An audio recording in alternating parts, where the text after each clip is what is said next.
Hello అండి. అందరికీ నమస్తే. Welcome back to my channel. ఈరోజు నేను ఈ వీడియోలో వ్లాగే షేర్ చేసుకుంటానండి. కాకపోతే మీకు థంబ్‌నెయిల్‌లో చెప్పినట్టుగా మనకి యూట్యూబర్స్ కొంతమంది ఈ టిప్ ఫాలో అవ్వండి. తొందరగా మానిటైజేషన్ అవుతుంది. మీకు తొందరగా అవర్స్ కంప్లీట్ అవుతాయని మనకొక టిప్ అయితే షేర్ చేస్తున్నారు కదా! సో, అది మనకి ఎంతవరకు ఉపయోగపడుతది? ప్రెజెంట్ ఎంతవరకు ఉపయోగపడుతది? ఫ్యూచర్‌లో ఏమన్నా ఉపయోగపడతదా? అనేది నేను ఈ వ్లాగ్‌లో అయితే మీకు వాయిస్‌లో షేర్ చేసుకుంటాను. వ్లాగ్ అయితే డైలీ వ్లాగే షేర్ చేస్తానండి. అసలు ఇందులో ఏమేమి షేర్ చేశాననేది మామూలుగా బ్రీఫ్‌గా ఫస్ట్ చెప్పేస్తాను. ఈ 2 మొక్కలు వచ్చేసి నావైతే కాదండి. ఆంటీ వేశారనమాట. చాలా బావున్నాయి. ఫ్లవరింగ్ అనేది స్టార్ట్ అయింది అన్నట్టుగా నేను ఈ వీడియో అయితే తీశాను. అలాగే ఇందులో నేను జున్ను చూపిస్తానండి. అదొచ్చేసి నాకు అమ్మ పంపించారనమాట ఆవు జున్ను. సో, అది. అలాగే వడలొకటి అమ్మ పంపించారు. నేనసలు చపాతీ చేసి నైటు చికెన్ కర్రీ ఉందనుకున్నాను. బట్ ఆ చికెన్ కర్రీలోకి జున్నుతో పాటు వడలు కూడా మా అమ్మగారే పంపించారనమాట. సో, అదొకటి. అలాగే మనకి సమ్మర్‌లో వచ్చేటప్పటికి ఏం వేసినా వేయకపోయినా కనకాంబరాలనేవి చాలా దండిగా పూస్తాయి కదండీ! నేను ఇంకా ఈ మొక్కలతోటి బహుశా ఇదే లాస్ట్ జర్నీ కావచ్చు అన్న ఒక ఉద్దేశంతోటి నాకొక మెమరబుల్‌గా ఉండాలి. ఇది కూడా హార్వెస్ట్ చేసినట్టు ఉండాలన్నట్టు ఆ క్లిప్ ఒకటి షేర్ చేసుకున్నాను. అలాగే ఇందులో కొన్ని గారెలు అలాగే సేమియా అనేది కొంచెం క్వాంటిటీ ఎక్కువలో చేశానండి. అదొచ్చేసి మా సైడ్ ఏంటంటే ఎవరైనా మెచ్యూర్ అయినప్పుడు వాళ్ళకి బాగా దగ్గరగా ఉన్న వాళ్ళకి అలా తీసుకువెళ్తారనమాట. సో, నా ఫ్రెండ్ వాళ్ళ డాటర్ కోసం అనేసి నేను ప్రిపేర్ చేశాను. అలాగే ఎండు రొయ్యలు అనేది నేను రీసెంట్‌గా చూసానండి. ఒక షార్ట్ చూస్తే వాళ్ళేంటంటే జస్ట్ కడిగేసి వేసేసి కర్రీ వండేశారు. అలా కాకుండా మా సైడ్ ఏంటంటే శుభ్రంగా మనం రొయ్యలనేది ఎలా క్లీన్ చేసుకుంటామో ఎండు రొయ్యలను కూడా అలాగే క్లీన్ చేసుకొని వండుకుంటామండి. సో, ఆ కర్రీ ఒకటి షేర్ చేసుకున్నాను. సో, నాకు వ్లాగ్‌లో షేర్ చేసుకున్నటువంటి వీడియో క్లిప్స్ అయితే అవండి. ఇంకా మ్యాటర్‌కొస్తే మీకు థంబ్‌నెయిల్‌లో చెప్పినట్టు ఒక టిప్ అనేది మనకి యూట్యూబర్స్ షేర్ చేస్తూ ఉన్నారు కదండీ! సో, అది మనకి ఎంతవరకు యూజ్ అవుతుంది అనేది కదా డిస్కషను. వాళ్ళు చెప్పేదేంటంటే బేసిక్‌గా మనం పెట్టుకున్న వీడియోసు మన ఐడీ నుంచి చూస్తే ఆ వాచ్ అవర్స్ అనేది మనకి కౌంట్ అవ్వవండి.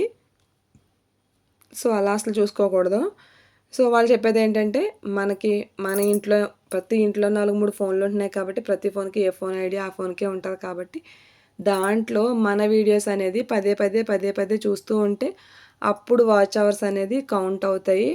సో, ఆ విధంగా మనం 4000 అవర్స్‌ని కంప్లీట్ చేసుకోవచ్చు అని చెప్తున్నారు. యాక్చువల్‌గా అయితే మనకి వేరే అకౌంట్స్‌లో నుంచి చూస్తే వాచ్ అవర్స్ అనేది కౌంట్ అవుతాయండి. కాకపోతే ఏంటంటే, మనం ఒకటే వీడియోని 2, 3 సార్లు రిపీటెడ్‌గా చూస్తే, అది మనం ఒకసారి చూసిందే కౌంట్ అవుతది. సో, ఏంటంటే రోజు ఒకటే వీడియోని 10, 15 సార్లు చూడడం కాకుండా, ప్రతి వీడియోని రోజుకొక 15 వీడియోలు చొప్పున ఒక్కొక్క వీడియో అలా చూడాలనమాట. అలా చూస్తే మనం చూసే ప్రతి వీడియో కూడా కౌంట్ అవుతుంది. అంతే తప్ప ఒకటే వీడియోని రిపీట్ చేస్తే కౌంట్ అవ్వదండి. సో, అలా కౌంట్ అవుతుంది. మనకి ఎన్ని ఐడీస్ ఉంటే అన్ని ఐడీస్‌లోనూ చేసుకోవచ్చు. అలాగే మన ఫోన్‌లోనే ఇంకా 2, 3 ఐడీస్‌ని క్రియేట్ చేసుకొని కూడా మనం ఈ విధంగా వీడియోస్ అనేది మన వీడియోస్ మనమే చూసుకుంటూ వాచెస్ కంప్లీట్ చేసేసుకోవచ్చు అనేది చెప్తున్నారు. ఒకవేళ అలా కంప్లీట్ అయిపోవచ్చండి.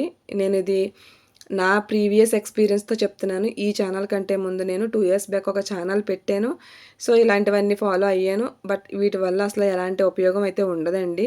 ఓకే. మీరు చెప్పినట్టు 4000 అవర్స్ కంప్లీట్ అయిపోవచ్చు. మానిటైజేషన్ వరకు వెళ్ళొచ్చు. కానీ తర్వాత మనం యూట్యూబ్ ఛానల్ మీరు ఎందుకైనా పెట్టుకోండి. ఫైనల్‌గా అయితే ఎంతో కొంత ఎర్న్ చేయొచ్చు అన్న ఒక థాట్ తోటే మనం స్టార్ట్ చేస్తాం.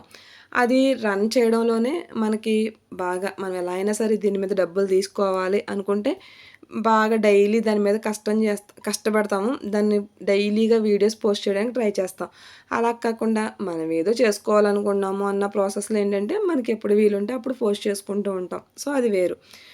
సో, మనం ఎలా చేసుకున్నా ఫైనల్‌గా ఎంతో కొంత మనీ ఎర్న్ చేయొచ్చు అన్న ఫైనల్ థాట్ అయితే అదే ఉంటదండి. మరి మనం ఇంత కష్టపడి మన ఫోన్‌లో మన వీడియోస్ మనమే చూసుకొని దానికి డేటా వేయించుకొని ఇయన్నీ చేసుకున్న తర్వాత వ్యూస్ లేకపోతే మనకి డాలర్స్ ఎక్కడి నుంచి వస్తాయి చెప్పండి? ఖచ్చితంగా వ్యూస్ అనేది తర్వాత రావడం చాలా కష్టమండి. ఎందుకంటే ఎంతసేపు మన వీడియోస్ మనమే చూసుకున్నాం గానీ, మన వీడియోస్ అనేది బయటికి వెళ్ళలేదు. ఒకవేళ రికమెండ్ చేసినా కూడా ఎంతమంది చూసారు అనేది మన వీడియోస్‌లో మనకు తెలిసిపోద్ది గదా! సో, ఆ వేలో కాకుండా అసల నాకు ఆ వేయే కాకుండా 365 డేస్ టైముంది కాబట్టి, ఈ 365 డేస్‌లోనూ మనం ఎన్ని వీడియోస్ పెట్టగలం, వీక్లీ ఎంత పెట్టగలం, మనం పెట్టిన వీడియోస్ ఎంతవరకు రీచ్ అవుతున్నాయి. సో, మనం ఇలా పెట్టాం కాబట్టి ఈ వీడియో ఇలా రీచ్ అయింది. అంటే మనకి ఏదో ఒక వీడియో కొంచెం బెటర్‌గా రీచ్ అవుతూ ఉంటాయి కదండీ! డే బై డే పెట్టిన వీడియోస్. ఇవాళ పెట్టిన దానికంటే కూడా రేపు పెట్టింది కొంచెం బెటర్‌గా ఉండొచ్చు. రేపు పెట్టిన దానికన్నా మొన్న పెట్టిందే సడెన్‌గా మనకి వ్యూస్ అందుకోవచ్చు. సో, మనం ఎలా పెడితే మన వ్యూస్ అనేది సడెన్‌గా ఇంక్రీజ్ అయినియి, లేకపోతే వీడియో వెళ్తుంది, ఎలాంటి టైటిల్స్ పెట్టాలి, లేకపోతే మనం ఇచ్చేటటువంటి థంబ్‌నెయిల్ ఎలా ఉండాలి, మనం కొంచెం వ్యూస్ ఉన్నటువంటి వీడియోకి ఎలాంటి థంబ్‌నెయిల్ ఇచ్చాం, ఎలా ఎడిట్ చేసాం, ప్రెజెంట్ ఎలా ఇస్తున్నాం, ఈ కంపారిజన్ ఇవన్నీ చూసుకుంటూ టెక్ ఛానల్స్‌ని ఫాలో అవుతూ ప్రెజెంట్ మనకి మన యూట్యూబర్స్ స్టార్టింగ్ స్టేజ్‌లో ఉన్నవాళ్ళు, మనకంటే కొంత గ్రోత్ ఎక్కువగా ఉన్నవాళ్ళు కూడా ఉంటారు కదండీ! సో, వాళ్ళు ఎలా ఫాలో అవుతున్నారు, ఇలాంటివన్నీ గమనించుకొని మన వీడియోస్‌ని కొంచెం ఇంప్రూవ్ చేసుకోవడానికి ట్రై చేస్తే ఖచ్చితంగా మనకి 365 డేస్ పట్టిన మానిటైజేషన్‌కి తర్వాత వీడియోస్‌కి ఫ్యూచర్ ఉంటదండి. ఛానల్‌కి ఫ్యూచర్ ఉంటది. అలాగే మనకు కూడా చేయాలన్న ఇంట్రెస్ట్ ఉంటది. ఈ గ్యాప్‌లో మనం ఏదైతే నాలెడ్జ్ అనేది గెయిన్ చేసుకున్నామో, అది ఛానల్ గ్రోత్ అవ్వడానికి కూడా మనకి ఉపయోగపడతది. మెయిన్ ఏంటంటే, మనకి ఏదైతే ఆ ఎక్సైట్‌మెంట్ ఏదైతే ఉందో, ఆ ఇంట్రెస్ట్ ఏదైతే ఉందో, అది పోకుండా చాలా చక్కగా మనకి ఇంకా ఇంట్రెస్ట్ వచ్చి, ఇంకా మనం చెయ్యాలి, చెయ్యాలి అనేటటువంటి థాట్స్ అయితే వస్తాయండి. ఎప్పుడైతే మన వీడియోస్ మనమే చూసుకొని, మన వాచ్ అవర్స్‌ని మనమే పెంచుకుంటా ఉన్నామో, అది మనకి మన మీదే మనకి వన్ ఆఫ్ ద పాయింట్లు ఏమనిపిస్తదంటే, అరే! నా వీడియోస్ పెట్టుకొని, నేనే చూసుకొని, నేనే చేసుకుంటే ఏంటి ఉపయోగం, దీనికి అవసరం ఏముందని చెప్పేసి మొత్తం డిసప్పాయింట్ అయిపోయి, మొత్తం ఛానల్ అనేది వదిలేసే అవకాశాలు ఎక్కువుంటాయి. సో, అలాంటి మిస్టేక్స్ కానీ, లేకపోతే 4000 వాచ్ అవర్స్ మనం కొనుక్కోవడం గానీ, లేకపోతే ఎవరినో ఒకళ్ళతోటి రికమెండ్ చేయించుకోవడం గానీ, ఇలాంటివి చాలా వేస్ ఉంటాయేంటంటే అవన్నీ కూడా మనకి మనీ వేస్ట్, టైం వేస్ట్, అంతకంటే ఎక్కువగా మన ఏదైతే కష్టపడ్డామో, ఆ కష్టం అంతా కూడా వేస్ట్ అయిపోతుందండి.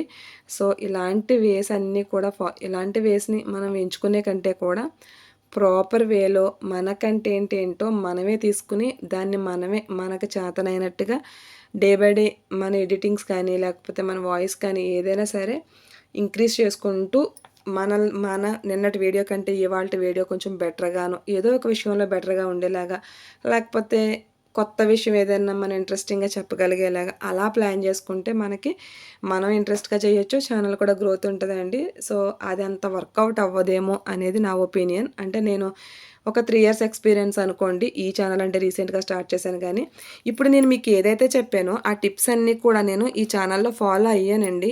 ఇది నేను ఈ ఛానల్ పెట్టాను అన్న విషయం అయితే నేను మా హస్బెండ్ ఒక్కరికే తెలుసు. నేను పెట్టాను అన్న విషయం. నేను కనీసం ఆయన ఫోన్‌లో కూడా సబ్స్క్రిప్షన్ అనేది తీసుకోలేదండి నేను. ఎందుకంటే లేదు. నేను అస్సల జీరో నుంచి స్టార్ట్ చేయాలి. ఎంతవరకు వెళ్తానో చూడాలి అన్న ఒక ఉద్దేశంతోటి నేను ఛానల్ అనేది స్టార్ట్ చేశాను.